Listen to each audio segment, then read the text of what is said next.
So I think law firms are unwittingly discriminating against female graduates because lawyers aren't very good at maths. What most firms don't seem to realise is that when they're taking in a graduate intake of 50% female graduates and 50% male graduates, they're actually discriminating against the female graduates.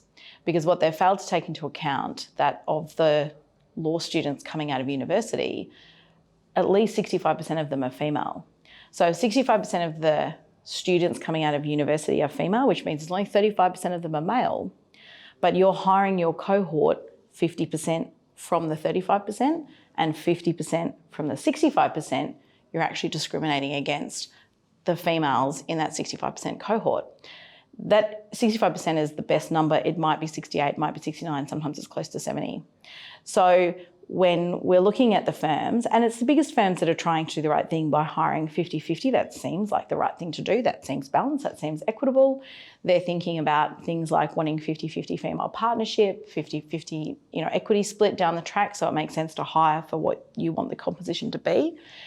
But what it actually means is that they're privileging that 35% of males and giving them a leg up that they shouldn't be getting. They really need to be recruiting from their graduate intake an equal proportion to those lawyers that are actually, to the students that are actually coming out of university.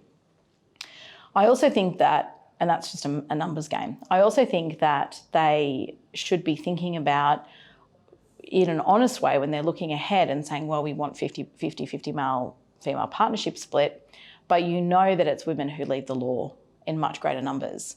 So if you truly want a 50-50 split, then you actually need to anyway hire a much larger cohort of women. Now, do I think that's going to solve the problem by itself? No, it won't. But at least from a numbers perspective, you'll be giving yourself a much better chance of ending up with that 50-50. Because there's quite a bit of head scratching about why is it that even though we've been doing this, my graduate intake was 2004 when I was a summer clerk in 2000. We were 50-50 male-female in 2000. So we're talking 21 years ago. The firms had this on their radar and they cared about it then, and they still do it now. But we still only have 30% female partners. So there are a lot of structural problems, there are a lot of causes for that, but can we at least start with fixing this idea that 50-50 is the right number for female and male graduates, because it absolutely isn't.